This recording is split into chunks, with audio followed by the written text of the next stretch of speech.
Godavari global university Rajahmundry engineering, agriculture, pharmacy, health sciences degree కోర్సులకు అడ్మిషన్లు జరుగుతున్నవి. నమస్తే, వెల్కమ్ టు సుమన్ టీవీ. నేను మీ సాయి భైరి. పాకిస్తాన్లో ఒక పట్టణం పూర్తిగా ఖాళీ అయిపోతుంది.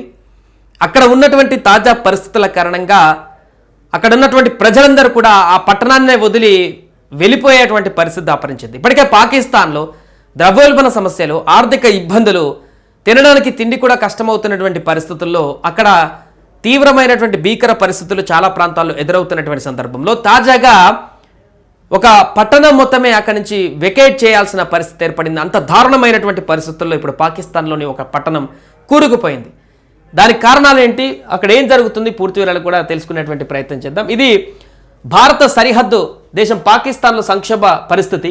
పాకిస్తాన్లోని ఇండస్ డెల్టా ప్రాంతంలోని ఉప్పు నీరు భారీగా చేరడంతో కారణంగా అక్కడి ప్రజలు జనజీవనం వ్యవస్థ తీవ్రంగా దెబ్బతింది. ఉప్పు నీరు కారణంగా ఇండస్ డెల్టా ప్రాంతంలో, అంటే సింధు నది ఎక్కడ ఏదైతే మన దేశం నుంచి వెళ్తుందో పాకిస్తాన్ నుంచి, అది నేరుగా వెళ్ళి సముద్రంలో కలిసేటువంటి ప్రాంతం వద్ద అంతకుముందు ఉన్నటువంటి పరిస్థితులన్నీ కూడా మారిపోయి ఇప్పుడు తీవ్రమైనటువంటి కరువు కాటకాలకు దారితీసినటువంటి పరిస్థితి ఉంది. ఎందుకంటే ఈ యొక్క ఇండస్ డెల్టా ప్రాంతంలో పంటలు తాజాగా పండడం లేదు. ఉప్పు నీరు కారణంగా చేపల పెంపకం నిలిచిపోయింది. మత్స్య కార్మికులు అస్తిత్వం కోల్పోయారు. ఈ పట్టణం పేరు వచ్చేసి కారోచన్.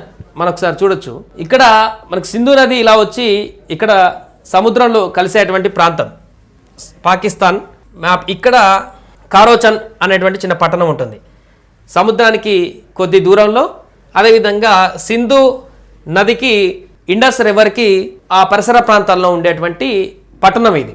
సో చాలామంది పబ్లిక్ ఉంటారు. ఎందుకు 20,000కు పైగా జనాలతోటి మంచి అస్తిత్వంతో ఉన్నటువంటి ప్రాంతం ఒకప్పుడు. బట్ ఇప్పుడు పూర్తిగా ఎలా అయిందంటే చూడండి, దిక్కుతోచని స్థితిలోకి వెళ్ళిపోయారు. అక్కడ ఎలాంటి వ్యవసాయం నడిచేటువంటి పరిస్థితి లేదు, తాగడానికి కనీసం నీళ్లు కూడా దొరికేటువంటి పరిస్థితి లేదు. పూర్తిగా బిక్కుమంటూ అక్కడ గడుపుతున్నటువంటి పరిస్థితి. ప్రజలు తీవ్ర ఈ కరువు కాటకాల నుంచి బయటపడడానికి ఈ పట్టణాన్నే పూర్తిగా ఖాళీ చేసి అక్కడి నుంచి వెళ్ళిపోయేటువంటి పరిస్థితి తాజాగా నెలకొంది. 20,000 మంది ప్రజల నుంచి ప్రస్తుతం అక్కడ 11,000కు తగ్గిపోయింది. వారు కూడా మొత్తం ఖాళీ చేస్తున్నారంట. 1981లో 21,000 ఉండగా ఇప్పుడు చాలామంది పెరిగారు, మళ్ళీ తగ్గారు. 2023 నాటికి ఆ జనాభా 11,000కు తగ్గింది గత సంవత్సరం. సముద్రంలో నీటి మట్టం పెరగడంతోనే అక్కడ ప్రజలు వలసలు వెళ్ళిపోతున్నట్టుగా తేలింది. ఇండస్ డెల్టా నీరు లవణీయత 70% పెరిగింది. దీంతో అక్కడి పంటలు దెబ్బతినడంతో పాటు మత్స్య సంపద పైన కూడా తీవ్ర ప్రభావం పడింది. పాకిస్తాన్కు దక్షిణ భాగంలో సింధు నది అరేబియా సముద్రంలో కలుస్తుంది. అయితే ఈ ప్రాంతంలోని నీటి ఉప్పు శాతం అధికంగా పెరిగిపోయింది. 80% తాగునీటిలో లవణీయత పెరిగిపోయి తాగేందుకు పనికి రాకుండా పోయాయి. దీంతో తీర ప్రాంతాలలో పంటలు, మత్స్య సంపద పూర్తిగా దెబ్బతింది. సింధు నది అరేబియా సముద్రంలో కలిసే ప్రాంతంలో కారోచన్ అనే పట్టణం ఉంది. ఈ పట్టణం చుట్టుపక్కల 15 కిలోమీటర్ల వరకు తాగునీరు దొరికే పరిస్థితి లేదంట. అక్కడ గుర్తుపెట్టుకోండి, సాగునీరు కూడా లభ్యం కాలేదు, మొత్తం ఉప్పు నీరు మాత్రమే ఉంది. దీంతో 40 గ్రామాలుగా ఉండే ఆ ప్రాంతం ఇప్పుడు ప్రజలంతా కూడా వలసపోవడంతో మొత్తం ఖాళీ అయిపోతుంది. గత 2 దశాబ్దాలుగా దాదాపు 12 లక్షల మందికి పైగా ప్రజలు సింధు డెల్టా నుంచి వలస వెళ్ళిపోయారు. ఆ ఒక్క పట్టణం నుంచి 15-20 మంది ఉంటారు. ఇక ఆ నియర్ బై ఉన్నటువంటి అన్ని గ్రామాలు కలిపి మొత్తం ఆ పరివాహక ప్రాంతాలు సింధు నది నుంచి చూస్తే 12 లక్షల మంది అంట. చూడండి, దాదాపు 80% మందికి సింధు నది జీవనాధారం. అక్కడి సాగు, తాగునీటికి ఈ నదే ఆధారంగా ఉంది. అయితే సింధు నది సముద్రంలో కలిసే ప్రాంతంలో గతంలో వ్యవసాయం, మ్యాన్గ్రూవ్, మత్స్య సంపద అధికంగా ఉండేది. కానీ ఉప్పు నీరు పెరగడంతో ఇప్పుడు పూర్తి భిన్నంగా మారింది. ఉప్పు నీరు క్రమంగా విస్తరిస్తున్న కారణంగా దాదాపు 17% సాగు భూమి సాంద్రత కోల్పోయింది, పంటలు పండడం లేదు. ఈ విషయాన్ని 2019 నాటికి ప్రభుత్వం గుర్తించింది. చూడండి, ఇంత లేటుగా అక్కడి ప్రభుత్వాలు గుర్తిస్తున్నాయి. ప్రజల సమస్యల గురించి ఎక్కువ ఫోకస్ చేయవు పాకిస్తాన్ లాంటి ప్రభుత్వాలు ఎప్పుడైనా కూడా. ఎప్పుడైతే భారత్ పైన అక్కసు తీర్చుకుందామో, భారత్ పైన ఎలాంటి కుట్రలు పడదామా, ఇవి ఆలోచనతోనే ఉంటాయి ప్రభుత్వాలన్నీ అక్కడ. అందుకనే ఇలాంటి దుర్భరమైన పరిస్థితి అక్కడ ఉన్నటువంటి ప్రజలకు కూడా. ఈ పరివాహక ప్రాంతాల పరిస్థితిని ఎదుర్కోవడానికి ప్రభుత్వం ఐక్యరాజ్య సమితి కలిసి లివింగ్ ఇండస్ ఏవియేషన్ అనే కార్యక్రమాన్ని కూడా తాజాగా ప్రారంభించిందంట. చేతులు గాలినాక ఆకులు పట్టుకున్నట్టు.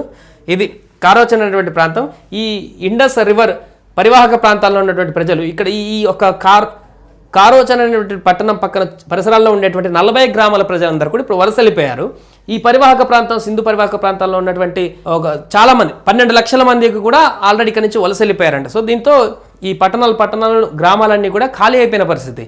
ఈ యొక్క ఆలోచన అనేటువంటి 15 కిలోమీటర్ల రేడియస్లో, ఇక్కడ ఆల్మోస్ట్ ఈ 15 కిలోమీటర్ రేడియస్లో కనీసం తాగడానికి బుక్కడి నీళ్లు కూడా లభ్యం కానటువంటి పరిస్థితి. అంటే అంత కలుషితంగా అయిపోయినాయి ఉప్పుతోటి.